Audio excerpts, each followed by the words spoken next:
መላው ዓለምን ቁጭ ብድግ ያሰኘው የፑቲን ሚሳኤል ሲመታ እንጂ ሲምዘገዘግ ፈጽሞ አይታይም።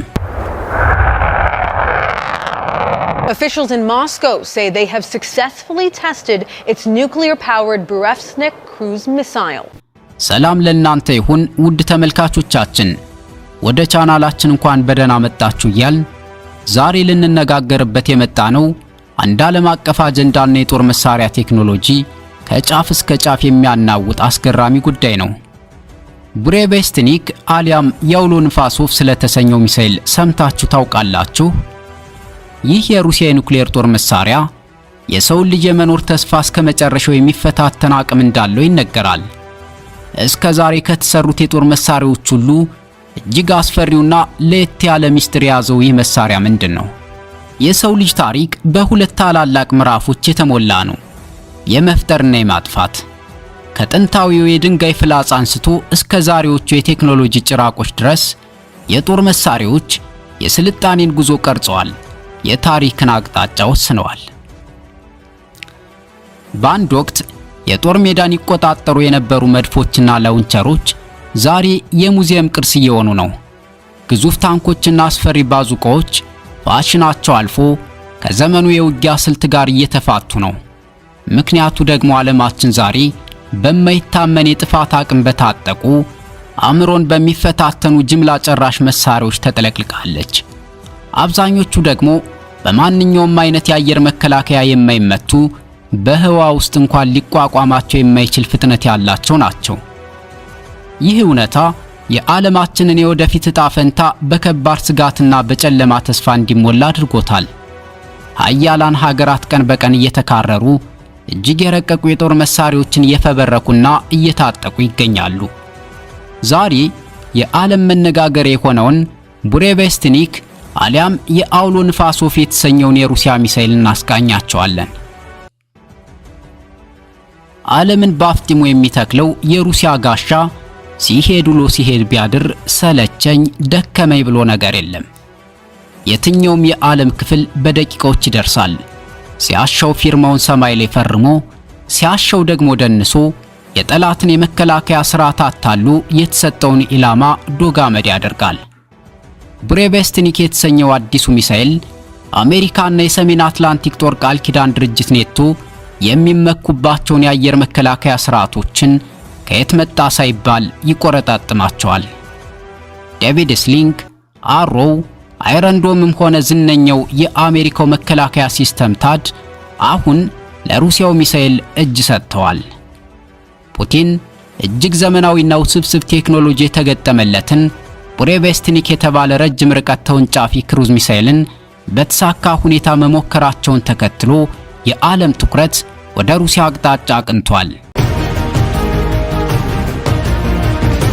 ይህ ለማመን የሚከብደው የሩሲያ ሚሳኤል የመከላከያ ቴክኖሎጂን ታሪክ ብቻም ሳይሆን ዓለም አቀፍ የጂኦፖለቲካ ካርታን እንደገና የሚቀርጽ አዲስ ምዕራፍ ከፍቷል። የዚህን ሚሳኤል ተአምር የሰሙት አሜሪካና ግብረ አበሮቿ የሚይዙት የሚጨብጡትን አጥተዋል። ባለከባድ ሚዛኑ ቭላድሚር ፑቲን ጠላቶቹን ብርክ ብርክ ያስባለ፣ ወዳጆቹን ደግሞ ጮቤ ያስረገጠ ተአምራዊ መሳሪያ ነው ይዘው ከተፍ ያሉት። ሩሲያ ባሳለፍነው ሳምንት የሞከረችው ቡሬቬስትኒክ የተሰኘው ረጅም ርቀት ክሩዝ ሚሳኤል ምድራችን ላይ ያሉ የጦር መሳሪያዎች አስተሳሰብን በሙሉ የሚቀይር ተአምራዊ ቴክኖሎጂን ይዟል። ቡሬቬስትኒክ የሚለው ስም የአውሎ ንፋስ ወፍ ማለት ሲሆን ሚሳኤሉ ለዚህ ስያሜ ተገቢ እንደሆነ በአቅሙ አሳይቷል።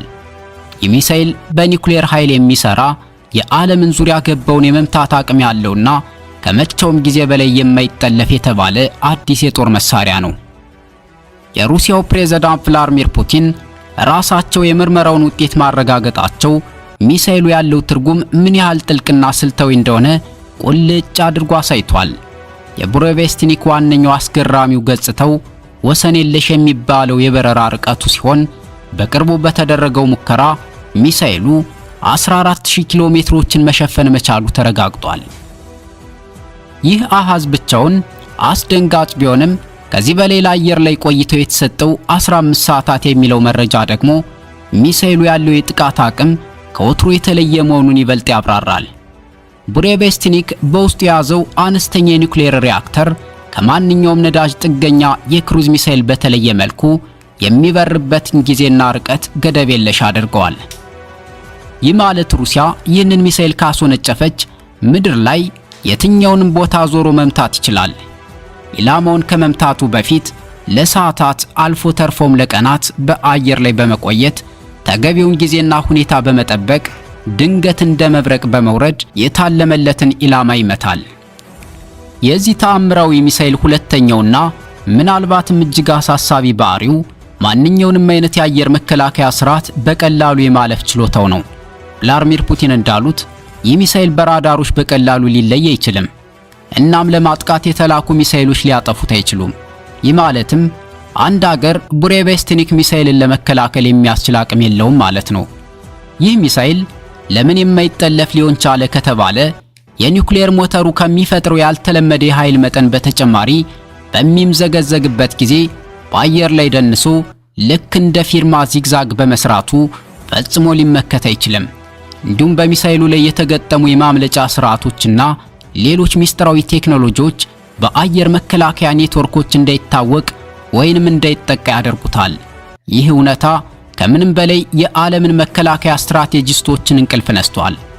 የሰሜን አትላንቲክ ጦር ቃል ኪዳን ድርጅት ኔቶ አባላትና ሌሎች የምዕራባውያን አገሮች ይህንን አዲስ ስጋት እንዴት መቋቋም እንደሚችሉ በጉዳዩ ላይ የቴክኒክ ምርመራዎችን ማድረግ ሊያስፈልጋቸው ይችላል። ታዲያ ይህ ሁሉ ተአምራዊ አቅም የመጣው ከየት ነው ከተባለ ደግሞ መልሱ እዚህ ላይ ነው። የቡሬቬስትኒክ ልብ ውስጥ ያለው ሚስጥር በኒውክሌር ኃይል የሚሰራው ሞተሩ ነው። ይህ ማለት ሚሳኤሉ በውስጡ አነስተኛ የኒውክሌር ሪያክተር ይዞ የሚበር ሲሆን ይህ ሪያክተር ለበረራው የሚያስፈልገውን ያልተገደበ ኃይል ያመነጫል። የዚህ አይነቱ ቴክኖሎጂ አሁንም ቢሆን እጅግ ውስብስብና አደገኛ ነው። እንዲህ አይነቱን ሪያክተር በትንሽ ሚሳኤል ውስጥ ማስቀመጥ ከባድ የኢንጂነሪንግ ፈተናዎችን ያለፈው መሆኑን ያሳያል።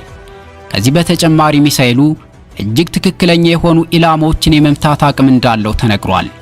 ይህ የሚያመለክተው እጅግ ዘመናዊና ትክክለኛ የመመሪያ ስርዓቶች አሊያም ጋይዳንስ ሲስተምስ የተገጠሙለት መሆኑን ነው። ሌላው አስደንጋጭ አቅሙ ደግሞ ወደ ምድር ጥልቅ ክፍል ደርምሶ የመግባት ችሎታው ነው። ይህ ማለትም የትኛውንም የመሬት ውስጥ መከላከያ ወይንም መጠለያ ሳይቀር ማጥፋት ይችላል። የዚህ ሚሳኤል መገለጥ የዓለምን የጂኦፖለቲካ ሁኔታዎች በእጅጉ አወሳስቦታል። በዚህ ወቅት የአሜሪካ የባህር ኃይል በተደጋጋሚ አውሮፕላኖችንና ሄሊኮፕተሮችን በደቡባዊ የቻይና ባህር ላይ ያጣ ባለበት ወቅት ሩሲያ ደግሞ እንዲህ ያለ አደገኛ የጦር መሳሪያ መፍጠሯ በዓለም አቀፍ መድረክ ላይ ያላትን ወታደራዊ የበላይነት ለማሳየት እየሞከረች ነው ተብሎ ይታሰባል። ይህ ሚሳኤል በዩናይትድ ስቴትስና በቻይና መካከል ባለው የደቡባዊ የቻይና ባህር ውጥረት ውስጥ ሩሲያ አዲስ ተጫዋች ሆና እንድትገባ በር ከፍቷል ማለትም ይቻላል። የምዕራባውያን ሀገራት አሁን ያሉት የመከላከያ ዘዴዎች ለዚህ አዲስ ስጋት በቂ አለመሆናቸው አዲስ የጦር መሳሪያ ፉክክርን ሊፈጥር ይችላል። ፑቲንም ሆኑ ሌሎች የሩሲያ ባለስልጣናት ይህ ሚሳኤል የትኛውም የአየር መከላከያ ስርዓት የማይመክተውና ራዳር ሊያጠፋው የማይችል መሆኑን አጽንኦት ሰጥተው መግለጻቸው ለዓለም ማህበረሰብ የተላከ ግልጽ መልእክት ነው። ይህ ሁኔታ ከእስያ እስከ አውሮፓ የደህንነት ስጋቶችን ከፍ የሚያደርግ ነው። ቡሬቬስትኒክ የጦርነትን ገጽታ የሚቀይር የቴክኖሎጂ አብዮት ያመጣ ሚሳኤል ነው። ወሰን የለሽ ርቀቱ፣ የማይጠለፍ ባህሪውና የኒውክሌር ኃይሉ ከዚህ በፊት ታይቶ የማያውቅ የጥፋት አቅም ይፈጥራል። ይህ ቴክኖሎጂ በሰላም ጊዜ እንኳን የዓለምን ሀያላን አገሮች በውጥረት ውስጥ የሚያኖር የማያቋርጥ ጥያቄዎችንና ስጋቶችን የሚፈጥር ነው።